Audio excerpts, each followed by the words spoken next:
Olá, IPCA! Hoje é sexta-feira, dia 27 de setembro de 2013. Estamos juntos há 481 dias lendo a Bíblia e hoje leremos os capítulos 17 e 18 do primeiro livro de Samuel. Vamos ler agora uma das histórias mais conhecidas de toda a Bíblia, que é a Batalha de Davi e Golias.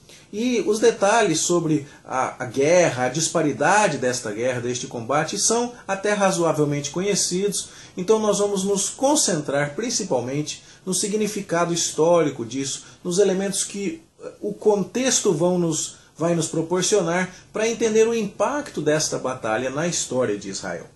No capítulo 15 nós vimos Saul sendo desacreditado como rei. Ele tinha que obedecer e desobedeceu. E então, naquele gesto dramático em que ele se agarra ao profeta Samuel e rasga a capa de Samuel, a orla do seu manto, então nós vemos que Samuel vai declarar que Deus tirou o reino de Saul e o deu ao seu próximo, que era melhor do que ele. Quem seria esse? Bom, no capítulo seguinte, Samuel já é enviado a Jessé e Deus aponta um homem que vai ser escolhido não pela sua aparência, nem por sua altura, mas por seu coração. E do momento da unção em diante, o Espírito do Senhor está com Davi e não está mais com Saul. E já no capítulo 17, então, nós percebemos o impacto disso. Os filisteus estão ajuntados para a guerra contra os israelitas. E aparece o maior herói dos filisteus propondo aquela batalha de um homem contra um homem, para assim, representando os seus povos, aqueles dois únicos homens combatessem um ao outro, e o vencedor, então, venceria em nome de todo o seu povo. O que se esperaria? Que o rei, que foi selecionado por ser o mais alto, o mais forte, o rei que Israel pediu para fazer as suas batalhas, para guerrear as suas guerras, se apresentasse então. Outro homem que seria um candidato seria o próprio Eliabe, o irmão de Davi, que chamou a atenção do profeta Samuel quando Samuel foi até a casa de Jessé para ungir o rei. No entanto, Saul está lá, Eliabe está lá, e nenhum dos dois se apresenta para guerrear contra Golias. Nós não devemos exagerar demais na juventude de Davi. Quando você vê que Davi foi tocar a harpa para Saul, você percebe a descrição dele lá no capítulo 16, no verso 18, de que ele sabe tocar e é forte e valente homem de guerra. Essa é uma ideia, então, a ideia de Davi muito pequenininho não é apropriada. Certamente ele era moço. Nós vemos que Saul vai dizer que ele ainda era moço no verso 33 do capítulo 17, mas isso não significa que ele fosse completamente despreparado. Além disso, ele era um pastor de ovelhas, e pastor de ovelhas também tinha que se defender. Ele chega a narrar aqui que chegou a matar um urso e um leão na defesa das suas ovelhas. O ponto, entretanto, é que Davi fala que ele fez isso sempre em nome do Senhor. E Saul não tem isso. Saul não está guerreando em nome do Senhor, não está fazendo nada em obediência ao Senhor. Saul está preocupado com o seu reino e Davi quer dar toda a glória a Deus. Esse é o rei que o Senhor proveu para si mesmo, como já dissemos nos vídeos anteriores. É este menino. Então, você percebe uma descrição muito intensa da armadura de Golias, do peso dos seus equipamentos, mas Davi não está olhando para isso. Ele enxerga a situação de uma outra maneira. Ele enxerga um incircunciso filisteu que afronta os exércitos do Deus vivo. Ele não enxerga um gigante, um homem guerreiro, alguém com muitos equipamentos, com escudeiro, com tantos de altura, nada disso. Ele enxerga as coisas na perspectiva correta. Esse tipo de presença santa desse homem com tamanhas virtudes incomoda, tanto é que o seu irmão tem a sua ira acesa contra Davi e fica falando, você veio aqui para ver a guerra, rapaz? E, na verdade, Davi está preocupado principalmente na vindicação da glória de Deus. Tanto é que quando ele vai guerrear com Golias, Golias o amaldiçoa pelos seus deuses. E Davi diz assim, eu vou contra ti em nome do Senhor dos Exércitos, a quem você tem afrontado. Ele sabia manejar muito bem aquela funda. Aquela era uma arma poderosa, que atirava pedras de até meio quilo a uma velocidade de até 160 km por hora. A funda era uma arma poderosa, no entanto Davi não confiava naquilo nem na sua habilidade, mas sim como alguém que já teve experiências anteriores com Deus, que estava cheio do Espírito Santo, que buscava a glória de Deus. Davi foi até Golias e de fato o matou. Isso coloca Davi em muita evidência. E nós então começamos a perceber como a transição de Saul para Davi vai se dando. Davi acaba indo em primeiro lugar para a corte, porque ele vai tocar harpa para expulsar o espírito maligno que, vindo da parte de Deus, atormenta a Saul. Mas ele está agora na corte, conhecido da realeza. No entanto, ele ainda vai e volta para cuidar um pouco das ovelhas do pai e para servir a Saul. Ele está dividido entre esses dois deveres, para com seu rei e para com seu pai. Agora, quando ele vai atender ao pai, saber notícias dos irmãos para contar ao pai, ele acaba então se apresentando para cumprir um dever de soldado israelita. Na verdade, até, ele faz a guerra que Saul deveria ter feito. E então, lutando em nome de Deus e para a glória de Deus, Davi se destaca ainda mais. Tanto é colocado sobre Davi aqui o holofote, que Saul se vê forçado a perguntar no final do verso 55, de quem é filho este jovem Abner? Abner era o parente de Saul, que era o general dos seus exércitos. E Abner não sabia. Bom, a pergunta seria um pouco estranha, já que Davi estava tocando harpa para Saul já há algum tempo. Mas essa pergunta pode ter sido motivada por 3 questões. A primeira, Saul tinha prometido isentar de impostos a família do homem que vencesse Golias. Agora ele precisava saber com mais detalhes quem era o pai de Davi.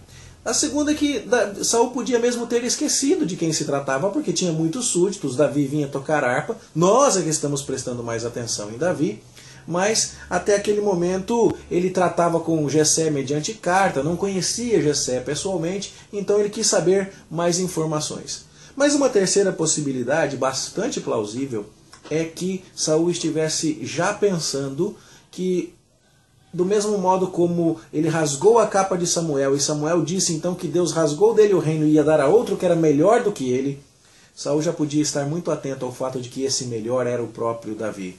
E agora Saul então se perguntava se a família de Davi seria também uma ameaça. E de agora em diante nós vamos começar a ver aquele terrível período em que Saul se recusa a aceitar o decreto de Deus e tenta de todos os meios evitar que o reino passe dele para Davi ou para aquele que ele julgava ser o escolhido de Deus. Notamos aqui então lições muito importantes para aqueles que tentam resistir à vontade do Senhor.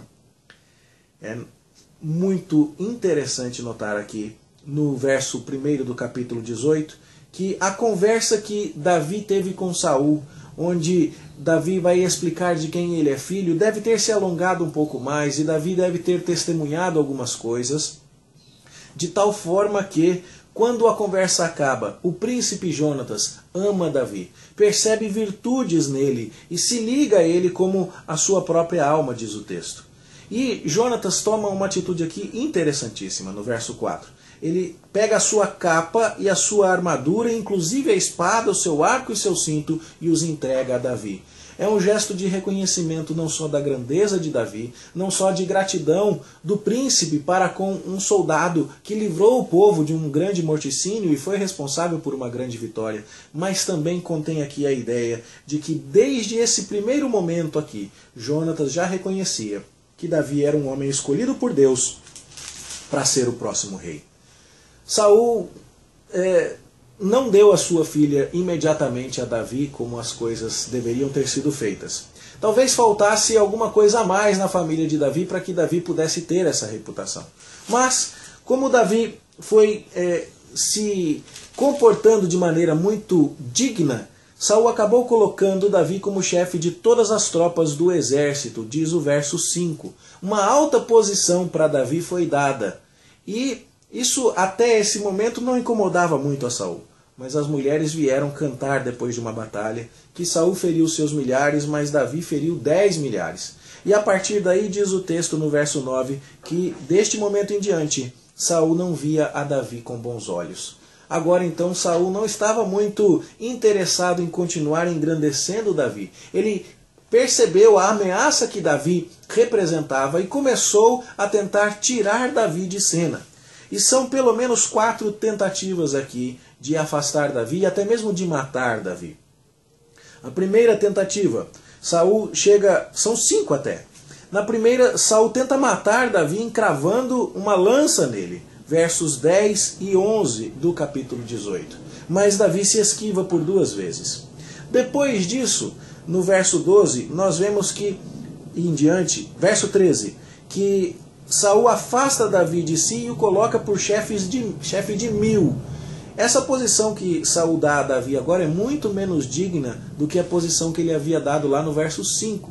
Ou seja, Saul rebaixa Davi e coloca Davi numa posição mais no fronte da batalha e tenta com isso humilhar Davi. Mas o tiro sai pela culatra, porque quando o povo, diz o verso 16, vê as saídas e entradas militares de Davi e vê que Davi faz as coisas e que Davi tem um espírito excelente, o povo ama ainda mais a Davi. Você vai percebendo então o quanto Saul está ficando isolado. Ele que já tinha perdido o profeta Samuel e o próprio povo que estava contra ele, não deixou que ele matasse Jonatas. Agora tem o povo a favor de Davi, que é o homem que já foi ungido para ser rei em seu lugar. A posição de Davi cresce tanto que Saul fica impedido de postergar a entrega da sua filha. Ele tinha prometido dar uma filha a quem matasse Golias, e agora chegou a ocasião.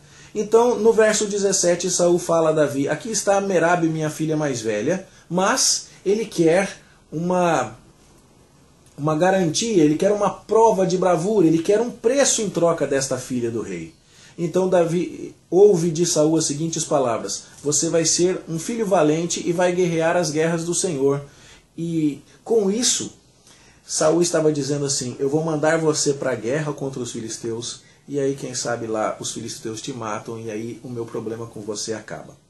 Parece que Davi percebeu essa estratégia e respondeu em humildade dizendo assim, quem sou eu, qual é a minha vida, a minha família, a vida do meu pai, para eu vir a ser genro do rei aqui em Israel.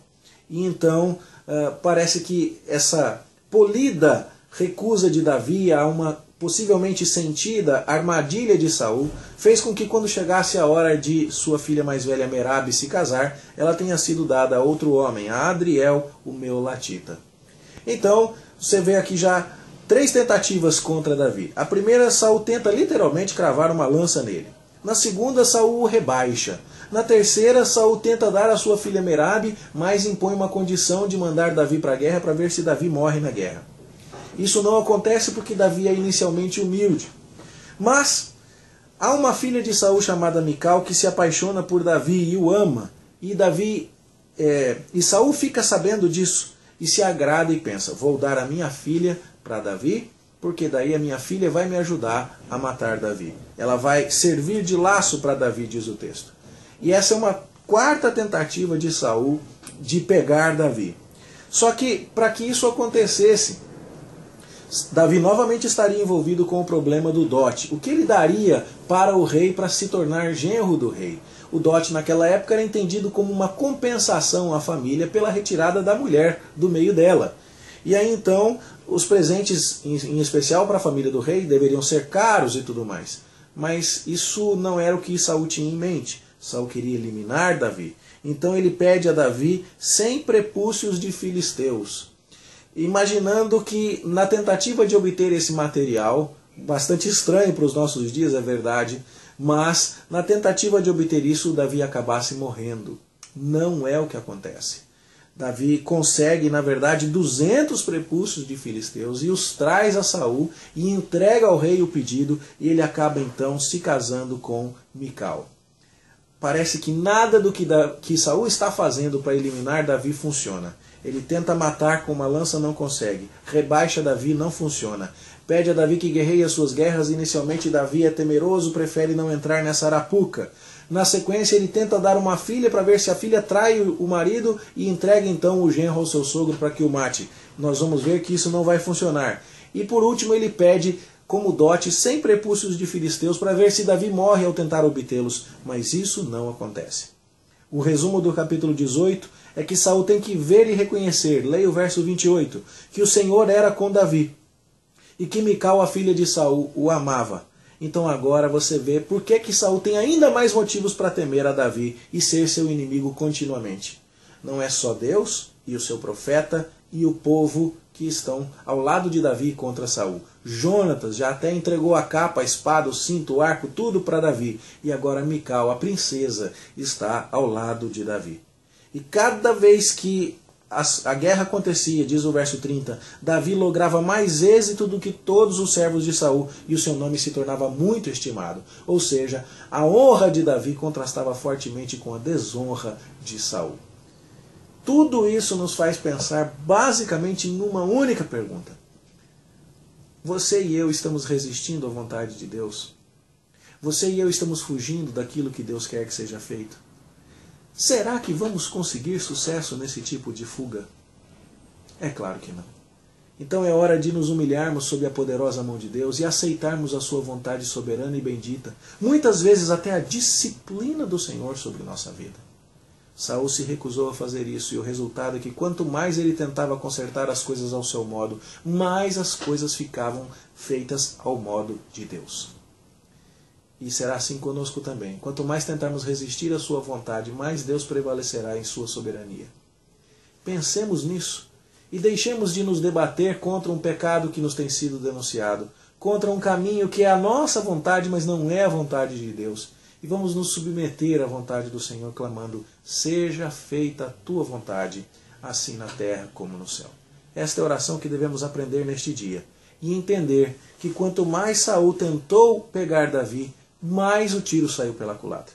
A partir do capítulo 19, que veremos amanhã, nós vamos ver que Davi vai sendo protegido sistematicamente de Saul. E o povo passa a proteger Davi e se colocar contra Saul. Que coisa! Que esta lição nos ajude a dobrarmos o nosso coração desde já e os nossos joelhos diante daquele que realmente governa todo o universo. Se não fizermos agora, um dia teremos de fazê-lo, porque toda língua confessará, todo joelho se dobrará, todos dirão que Jesus Cristo é o Senhor. Vamos orar? Senhor, dobra o nosso coração, dobra os nossos joelhos diante de Ti, para que saibamos reconhecer que o Senhor é soberano e que a Tua vontade vai se realizar. Ensina-nos, portanto, a receber a Tua vontade, a Tua disciplina, os Teus caminhos, com fé, com gratidão e com humildade, em obediência ao Senhor. Que não sejamos apanhados lutando contra Ti, como Saul faz aqui nestas páginas. Nós Te suplicamos em nome de Jesus. Amém. Bom estudo para você e até amanhã, se Deus quiser.